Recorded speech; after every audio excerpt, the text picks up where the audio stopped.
Hello everyone. तो आज हम स्टार्ट करेंगे एक नया topic, single phase half wave rectifier with RL load. अब आप जैसा जैसा सर्किट में देख रहे हो कि एक रेजिस्टेंस एंड इंडक्टेंस एक सीरीज में लगा हुआ है और जो दोनों का कॉम्बिनेशन है उसके क्रॉस जो वोल्टेज आ रहा है उसको हम लोग क्या कर रहे हैं, आउटपुट वोल्टेज ले रहे हैं। ठीक है, तो ये एक हमारा बेसिक रेक्टिफायर सर्किट हो गया। इनपुट में हमने क्या दिया, वीएम साइन ओमेगा टी दिया। करंट क्या फ्लो कर रहा है, सपोज आईटी फ्लो कर रहा है अगर थरिस्टर ऑन है तो, अगर थरिस्टर ऑन नहीं है तो क्या होगा, करंट कोई फ्लो नहीं करेगा, ओपन सर्किट बिहेव करेगा। तो इसके अकॉर्डिंग हमने कुछ वेवफॉर्म ड्रॉ किए हैं। जो हमने वेवफॉर्म ड्रॉ किया वो बेसिकली अभी इनपुट वोल्टेज का है, जो साइनसोइडल वोल्टेज है, V S equals to V M sine omega T है। और और जो हमारे एक्सिस हैं वो हमारा दूसरा एक्सिस है output voltage, output current end voltage across thyristor यानी वीटी। ठीक है, तो डिफरेंट पॉइंट पर हमने लाइन ड्रॉ कर दिया है ताकि वेवफॉर्म ड्रॉ करते टाइम हम लोगों को कोई कंफ्यूजन ना हो। तो आई होप आप भी जल्दी से ड्रॉ कर लो, तब तक मैं प्रोसीड करता हूँ। तो एक चीज और इम्पोर्टेंट यहाँ पर बता दूं कि कहीं कहीं पर आपको दिखेगा कि एक और नया एक्सेस जिस पर वो लोग आईजी को ड्रॉ किए रहेंगे। आईजी मतलब गेट करंट। ठीक है, तो आईजी गेट करंट कहने का मतलब है कि जिस पॉइंट पर हम बोलते हैं कि जिस पॉइंट पर हम ट्रिगर कर रहे हैं उस पॉइंट पर वो लोग क्या बोलेंगे कि हमने एक पल्स दे दिया है। इसका सिंपल सा मतलब हुआ कि सपोज यहाँ पर मैंने अल्फा पर पल्स ड्रॉ किया है एक रेड कलर का, और फिर 2 पाई प्लस अल्फा पर ड्रॉ किया है। इसका मतलब यहाँ पर हम लोग क्या दे रहे हैं, गेट पल्स दे रहे हैं। इसका मतलब यहाँ पर थायरिस्टर को हम टर्न ऑन कर रहे हैं। ठीक है, हाँ। और एक बात बता दें कि जो भी रेक्टिफायर का ऑपरेशन होता है, हाफ वेव हो या फुल वेव हो या थ्री फेज हाफ वेव या थ्री फेज फुल वेव, जो भी रेक्टिफायर होंगे वहां पर जो पल्स देते हैं वो पीरियोडिसिटी में देते हैं। कहने का मतलब अगर यहाँ पर जैसे अगर हाफ वेव रेक्टिफायर की बात कर रहे हैं तो हमको पता है कि एक कंप्लीट साइकिल में एक ही हाफ का आउटपुट चाहिए था, तो हमने क्या किया, एक ही हाफ में ट्रिगर किया। ठीक है, तो यहाँ पर आप देखो क्या दिखा कि अल्फा पर किया ट्रिगर, उसके बाद 2 पाई प्लस अल्फा पर किया। नेक्स्ट ऑपरेशन में कहां पर करते हैं, 4 पाई प्लस अल्फा पर करते हैं। नेक्स्ट ऑपरेशन में 6 पाई प्लस अल्फा पर करते हैं। और यही अगर हमारा फुल वेव ऑपरेशन रहता, फुल वेव रेक्टिफायर रहता, तो हम एक अल्फा पर ट्रिगर करते, एक पाई प्लस अल्फा पर ट्रिगर करते, एक 2 पाई प्लस अल्फा पर ट्रिगर करते, कंटिन्यूअसली हमारा बढ़ता जाता। ठीक है, तो इसमें कोई डाउट नहीं होनी चाहिए। ठीक है, तो स्टार्ट करते हैं। तो पिछले केस में भी हमने देखा था कि हम लोग कहां से स्टार्ट करते हैं कि करंट का कंडीशन क्या है, या तो इस सर्किट में करंट फ्लो करेगा तो एक ही करंट फ्लो करेगा, अदरवाइज कोई करंट नहीं फ्लो कर रहा है। तो अगर हमारा थायरिस्टर ऑन है तो क्या हो रहा है, थायरिस्टर ऑन है तो करंट की वैल्यू नॉन जीरो है, और करंट की वैल्यू नॉन जीरो है तो आउटपुट वोल्टेज इक्वल्स टू क्या आ रहा है, इनपुट वोल्टेज। सिमिलरली अगर थायरिस्टर ऑफ है तो करंट की वैल्यू क्या होगी, जीरो, और करंट की वैल्यू जीरो होगी तो वी नॉट इक्वल्स टू आ जाएगा जीरो। ठीक है, इसमें कोई डाउट नहीं होना चाहिए। वी नॉट बेसिकली क्या है, I R plus L D I by D T. अगर करंट की वैल्यू जीरो तो आई आर की वैल्यू जीरो, करंट की वैल्यू जीरो मतलब नो चेंज, तो D I by D T भी जीरो। अगर D I by D T zero तो बेसिकली वोल्टेज अक्रॉस इंडक्टर भी जीरो। ठीक है, इसमें कोई डाउट नहीं होना चाहिए। अब हम चलते हैं वेवफॉर्म पे। सपोज एक पर्टिकुलर एंगल अल्फा पर हमने थायरिस्टर को ट्रिगर किया, तो जिस पर्टिकुलर एंगल अल्फा पर ट्रिगर किया उस टाइम हमारा इनपुट वोल्टेज क्या था, ये मानकर चल रहे हैं हमारा V1 हमारा इनपुट वोल्टेज था। तो जैसे ही हमने ट्रिगर किया वैसे ही हमारा थायरिस्टर शॉर्ट सर्किट हुआ और उसी पॉइंट पर हमारा output voltage equals to input voltage हो गया। ठीक है, तो हम क्या बोल सकते हैं यहाँ पर कि एट एंगल अल्फा पर जो हमारा आउटपुट वोल्टेज आया वो क्या आ गया, V1 आ गया। उसके बाद क्या होगा, जैसे जैसे करंट फ्लो करेगा वैसे वैसे हमारा क्या होगा, आउटपुट वोल्टेज भी इनपुट वोल्टेज को फॉलो करेगा। सेम इक्वेशन, मतलब V M sine omega T भी मैक्सिमम कहाँ जाएगा, पाई बाई 2 पर जाएगा, और फिर ये क्या हो जाएगा, जीरो पर जाएगा। ठीक है, अब देखते हैं करंट की वैल्यू, काफी इंटरेस्टिंग है यहाँ पर देखना। जैसे ही हमारा थायरिस्टर ऑन हो रहा है तो क्या वैसे ही करंट की वैल्यू इंस्टेंटेनियसली बढ़ जाएगी जैसा हमने रेजिस्टिव लोड में देखा था? जी नहीं, यहाँ पर नहीं बढ़ेगी, क्योंकि यहाँ पर लोड में हमारा इंडक्टर है, और इंडक्टर की प्रॉपर्टी क्या होती है कि ये सडन चेंज इन करंट को अलाउ नहीं करता है। ठीक है, इसका मतलब क्या हो गया, करंट की वैल्यू अब कहाँ से स्टार्ट होगी इंक्रीज करना, जीरो से। तो करंट की वैल्यू जीरो से स्टार्ट होगी और एक पर्टिकुलर पॉइंट पीक पर पहुंचेगी, और ये जैसे ही ऑन हो गया वैसे ही ये क्या करेगा, आरएल सर्किट हो गया हमारा, RL circuit with AC sinusoidal source. तो आपको वोल्टेज का पता है तो करंट भी ड्रॉ कर सकते हो। तो जो पीक वैल्यू पहुंचेगा वो क्या होगा, पाई/2 के थोड़ा बाद होगा, पाई/2 के बाद होगा और पाई से पहले होगा, क्योंकि आपको पता है कि फेज डिफरेंस कितना होगा। आपको पता है ना कि फेज डिफरेंस अगर आरएल सर्किट हो गया तो अगर ये पीक पर पहुंच रहा है पाई/2 पर, तो आरएल सर्किट में करंट कहाँ होगा, पाई/2 के बाद पहुंचेगा, क्योंकि करंट यहाँ पर क्या करेगा, लैग करेगा। तो सपोज पाई तक आते आते हमारा करंट का वेवफॉर्म कुछ ऐसा रहा, ठीक है। तो देखो यहाँ पर जो पीक की वैल्यू पहुंची वो क्या पहुंची, पाई/2 से पाई के बीच में कहीं पर है, ठीक है। एग्जैक्ट अभी हमको पता नहीं है, एग्जैक्ट फाइंड करने के लिए हमको इस करंट का इक्वेशन निकालना पड़ेगा, जो कि काफी कॉम्प्लेक्स है और उसका भी यूज नहीं आता है, तो हम लोग उस पॉइंट तक नहीं जाते हैं, ठीक है। अब देखना, पाई पर जैसे ही हम लोग पहुंचे वोल्टेज ने अपनी पोलैरिटी रिवर्स कर ली। अगर वोल्टेज ने अपनी पोलैरिटी रिवर्स कर ली तो क्या करंट भी रिवर्स करेगा, जी नहीं। करंट रिवर्स क्यों नहीं कर सकता, क्योंकि ऑलरेडी यहां पर एक हमारा एससीआर लगा हुआ है जो यूनिडायरेक्शनल है, करंट की अपोजिट फ्लो को अलाउ नहीं कर सकता है। और दूसरी बात कि करंट की वैल्यू अभी नॉन जीरो है और लोड में इंडक्टर है, तो ये करंट की वैल्यू को इंस्टेंटेनियसली चेंज भी नहीं होने देगा। तो ये क्या होगा, फिर करंट फर्दर डिक्रीज करेगा। डिक्रीज करने के एक और रीजन क्या है, हमारा जो लोड जो इनपुट वोल्टेज है वो क्या हो चुका है, रिवर्स हो चुका है। तो ये जो इनपुट वोल्टेज की पोलैरिटी कुछ ऐसी हो चुकी है, अब ये इनपुट वोल्टेज इस करंट को अपोज करेगा और बेसिकली हमारा इंडक्टर डिस्चार्ज होगा, ठीक है। अब इंडक्टर अगर डिस्चार्ज होगा, करंट की वैल्यू डिक्रीज कर रही है और इस पॉइंट पर पहुंच के सपोज जीरो हो रही है। तो जिस पॉइंट पर करंट की वैल्यू जीरो हो रही थी उस पॉइंट को हम लोग क्या कर रहे थे, याद करो पहला लेक्चर, उस पॉइंट को हम लोग क्या कर रहे थे, एक्सटिंक्शन एंगल, और डिनोट किससे कर रहे थे, बीटा से। तो सपोज हम किससे से डिनोट कर रहे हैं इसको, बीटा से, ठीक है। अब देखो यहां पर काफी इंटरेस्टिंग चीज कि अगर पाई से बीटा के बीच में करंट की वैल्यू नॉन जीरो है, इसका मतलब क्या होगा कि आउटपुट वोल्टेज क्या होगा, इक्वल्स टू इनपुट वोल्टेज। और पाई से बीटा में इनपुट वोल्टेज क्या था, देखो इनपुट वोल्टेज क्या था, इनपुट वोल्टेज क्या था पाई से बीटा में, कुछ ये वाला था। और अगर बोल रहे हैं कि output voltage equals to input voltage, इसका मतलब जो हमारा आउटपुट वोल्टेज है वो भी क्या हो जाएगा, कुछ ऐसा, ठीक है। अब उसके बाद क्या होगा, अब उसके बाद करंट की वैल्यू हो गई जीरो। अब करंट की वैल्यू जीरो हो गई तो आके चेक करो यहाँ पर, मतलब थारिस्टर ऑफ हो गया, थारिस्टर ऑफ हो गया मतलब V zero equals to zero. तो वी जीरो हम क्या पहुंच गया, बीटा एंगल पर जीरो, ठीक है। अब उसके बाद क्या होगा, एक बार करंट की वैल्यू जीरो हो गई तो थारिस्टर क्या हो गया, ऑफ हो गया। और थारिस्टर को फिर से ऑन करने के लिए क्या होता है, हमको गेट पल्स की जरूरत पड़ती है। मतलब जब तक अगर गेट पल्स नहीं दिए तब तक हमारा थारिस्टर ऑफ रहा। तो ऑफ कब तक रहा, ऑफ कब तक रहा आप बताओ, ऑफ रहा ये 2 पाई प्लस अल्फा तक, ठीक है।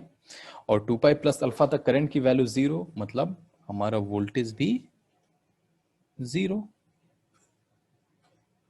ठीक है ना।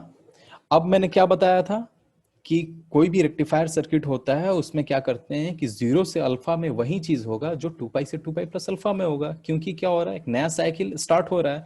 तो 2 पाई से 2 पाई प्लस अल्फा के में हमारा आउटपुट वोल्टेज क्या था, जीरो था। तो जीरो से अल्फा में भी आउटपुट वोल्टेज हमारा क्या होगा, जीरो होगा। 2 पाई से 2 पाई प्लस अल्फा के बीच में हमारा आउटपुट करंट क्या था, जीरो था। तो यहाँ पर जीरो से अल्फा के बीच में भी आउटपुट करंट हमारा क्या होगा, जीरो होगा, ठीक है। कोई दिक्कत नहीं, अगर दिक्कत होगा तो जल्दी से कमेंट बॉक्स में कमेंट करो। अब देखते हैं हम वोल्टेज अक्रॉस थायरिस्टर। तो हमने क्या बताया था कि जब भी वोल्टेज अक्रॉस थायरिस्टर निकालना हो तो हम क्या करते हैं, इसकी पोलैरिटी फिक्स करते हैं। सपोज ये प्लस, ये माइनस, ये हमारा वीटी। और वीटी का प्लस टर्मिनल किससे जुड़ा हुआ है, वोल्टेज सोर्स से, और निगेटिव किससे जुड़ा हुआ है, आउटपुट वोल्टेज से। तो बेसिकली हम वीटी को क्या लिख सकते हैं, V S minus we zero. अब देखो कि जीरो से अल्फा में वी एस क्या था, इनपुट वोल्टेज इंक्रीज कर रहा था V1 तक, और V0 क्या था, जीरो था। तो इन दोनों का डिफरेंस भी क्या आएगा, कुछ ऐसा। उसके बाद क्या हो रहा था, उसके बाद हमारा थारिस्टर ऑन हो जा रहा था। थारिस्टर ऑन मतलब शॉर्ट सर्किट, और शॉर्ट सर्किट मतलब voltage across that will be zero. कब तक, बीटा तक, ठीक है, बीटा तक ये 0 हो गया। अब बताओ कि बीटा तक 0 हो गया, उसके बाद क्या होगा? थायरिस्टर हमारा ऑफ, थायरिस्टर हमारा ऑफ, तो देखो Vs माइनस V0 क्या होगा? V0 हमारा 0 था, लेकिन Vs हमारा ऑलरेडी निगेटिव था, तो Vs कहाँ से स्टार्ट होगा? फिर देखो यहां से स्टार्ट होगा और कहां तक जाएगा? 2 पाई तक। मैक्सिमम कहां पर पहुंचा? यहां पर, और ये कुछ।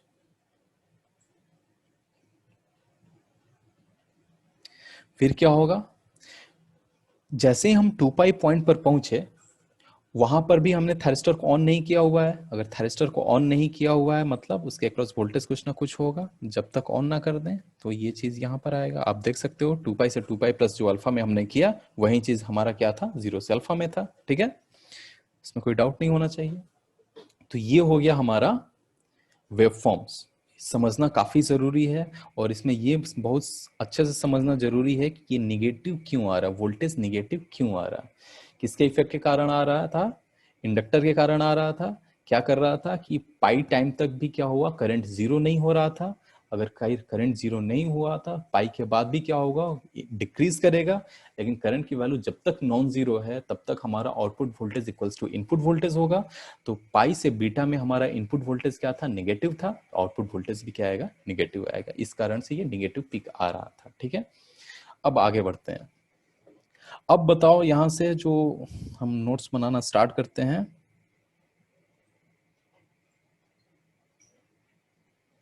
जो पहला पॉइंट है वो है हमारा कंडक्शन एंगल। बताओ कितना होगा?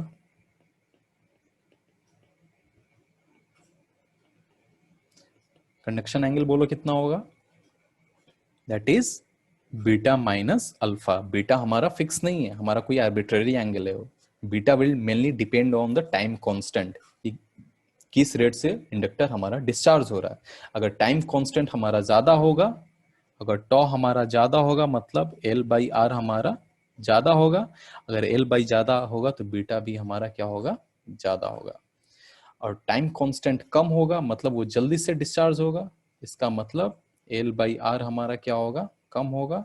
तो उस केस में बीटा भी हमारा कम होगा। तो बेसिकली टाइम कांस्टेंट क्या होता है कि किस रेट से चार्ज या डिस्चार्ज हो रहा है। टाइम कांस्टेंट ज्यादा मतलब वो ज्यादा देर बाद डिस्चार्ज होगा। टाइम कांस्टेंट कम मतलब वो जल्दी डिस्चार्ज होगा। ठीक है, तो उसके अकॉर्डिंग हमारा बीटा वैरी करेगा। ठीक है, अगर यही हम बोल दें कि कंडक्शन पीरियड कितना होगा, कंडक्शन टाइम बोल दें कितना होगा, तो क्या कर देंगे? सिंपल चीज, beta minus alpha by omega. कोई डाउट नहीं। थर्ड पॉइंट कि हमारा सर्किट टर्न ऑफ टाइम कितना आएगा। बताओ इस चीज को जल्दी, मैं टाइम दे रहा हूं 1 मिनट।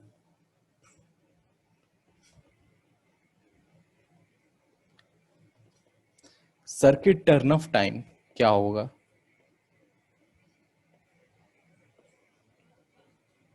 जल्दी बताओ।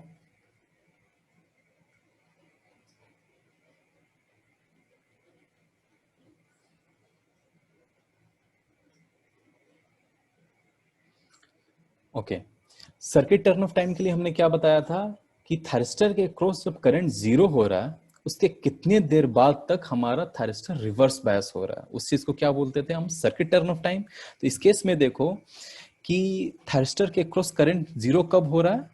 बीटा एंगल पर। ठीक है, और बीटा एंगल से 2 पाई तक वो क्या हो रहा है? रिवर्स बायस हो रहा है। तो ये जो सर्किट टर्न ऑफ टाइम आ जाएगा वो कितना आ जाएगा? 2 pi minus beta divided by omega, क्योंकि बेसिकली यही हमारा टाइम है। इस एंगल तक हमारा क्या हो रहा है? थायरिस्टर रिवर्स बायस रह रहा है, और वही हमको देखना था। उसको टाइम में कन्वर्ट करने के लिए हमको क्या करना पड़ेगा? डिवाइडेड बाई ओमेगा करना पड़ेगा। ठीक है, चौथा चीज जो है, peak inverse voltage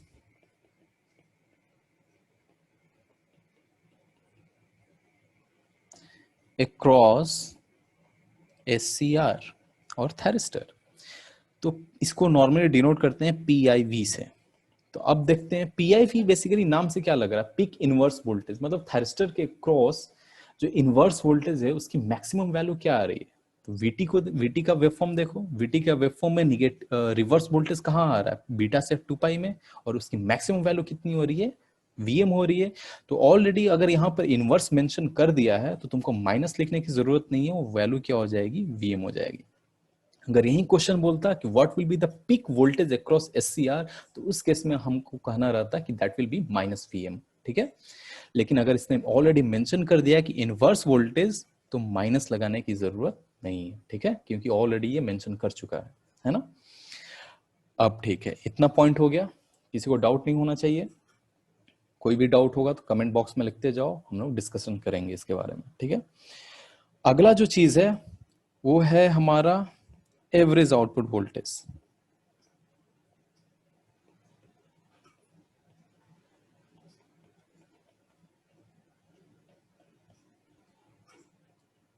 average output voltage कैसे निकालते हैं, तरीका क्या था कि वेवफॉर्म को देखो, वेवफॉर्म का इक्वेशन तुमको पता है कि from alpha two beta, waveform का इक्वेशन क्या है हमारा, वीएम साइन ओमेगा टी है, क्योंकि बेसिकली आउटपुट वोल्टेज क्या हो रहा था, इनपुट वोल्टेज ही हो रहा था फ्रॉम अल्फा टू बीटा में, तो हमको पता है, लिमिट भी पता हो गया अल्फा से बीटा, तो हम आउटपुट वोल्टेज एवरेज वोल्टेज निकाल सकते हैं। कैसे निकालेंगे कि V naught average equals to 1 by time period कितना आएगा, वापस चलते हैं, टाइम पीरियड देखो कितना आ रहा है, बताओ, कोई डाउट नहीं, 2 पाई आएगा, 2 पाई के बाद खुद खुद को रिपीट कर रहा है ये, तो टाइम पीरियड 2 पाई आ गया, और कहां से कहां तक नॉन जीरो है वोल्टेज, अल्फा से बीटा के बीच में, मतलब इंटीग्रेशन का लिमिट हमको क्या लेना रहेगा, अल्फा से बीटा, ठीक है। तो वीएम्स, ये वी नॉट एवरेज आ गया हमारा 1 by time period that is 2 पाई, कहां से कहां तक, अल्फा से बीटा तक, इक्वेशन क्या है, VM sign omega T V omega T, ठीक है। अब देखो इस चीज को इंटीग्रेट करो, सिंपल से इंटीग्रेशन है, VM minus cos omega T from alpha से बीटा, और ये क्या आ जाएगा हमारा, VM by 2 pi into cos alpha minus cos beta, V naught average.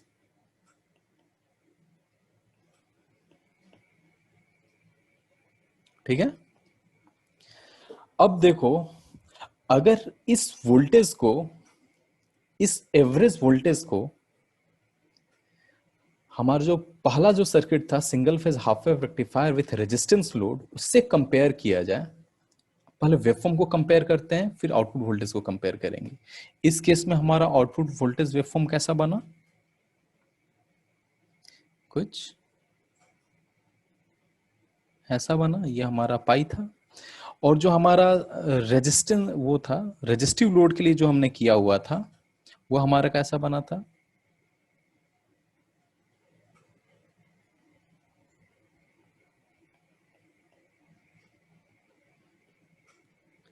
ये लिख देता हूं आर एल लोड, ये हो गया हमारा आर लोड। अब इन दोनों को कंपैरिजन करो, किसका एवरेज आउटपुट वोल्टेज ज्यादा होगा, आप बताओ। साफ साफ दिख रहा है कि आर लोड के लिए एवरेज वोल्टेज ज्यादा होगा, क्यों, क्योंकि जो आर एल लोड में ये निगेटिव पीक आ रहा है, ये उतना पॉजिटिव पीक को कैंसिल कर देगा, है ना। तो अगर ये कैंसिल आउट कर रहा है तो बेसिकली अब हमारे पास कितना बचा, अगर आर एल लोड की बात करें तो ये बचा, लेकिन यहाँ पर क्या हो रहा है, फ्रॉम अल्फा टू पाई आ रहा है, इसमें पाई से कम पे आ रहा है, तो हम बोल सकते हैं कि जो आर एल लोड में जो एवरेज आउटपुट वोल्टेज आया वो आर लोड के कंपैरिजन में कम हुआ, तो ये तो हमारा डिमेरिट हो गया भाई रेक्टिफायर का, कि अब हम जो मोटिव था हमारा कि एवरेज आउटपुट वोल्टेज वही हमारा कम आ रहा है, एक लोड चेंज हो रहा है, तो उसके लिए हम लोग क्या करेंगे, वो अगला जो नेक्स्ट सेशन होगा उसमें हम लोग देखेंगे, ठीक है। ये आ गया, तो हमारा इस चीज का बोल सकते हैं कि ड्रॉबैक क्या क्या आया। पहला जो चीज आता है वो आता है कि एवरेज आउटपुट वोल्टेज क्या हुआ, डिक्रीज कर गया। दूसरा जो आता है, जो ये ड्रॉबैक, दूसरा जो ड्रॉबैक बताएंगे वो हमारा आर लोड के लिए भी applicable, that is current is discontinuous, ठीक है। तो करंट अगर डिसकंटिन्यूअस हो जाता है कहीं भी, तो हमारा लोड जो परफॉर्मेंस होता है वो क्या होता है, पुअर होता है, ठीक है। तो ये हो गया हमारा single phase half wave rectifier with R L and load. अगर किसी को कोई भी डाउट हो तो कमेंट बॉक्स में लिखो, हम लोग फिर उस चीज को डिस्कस करेंगे अच्छे से, ठीक है। तो हम आगे बढ़ते हैं फिर।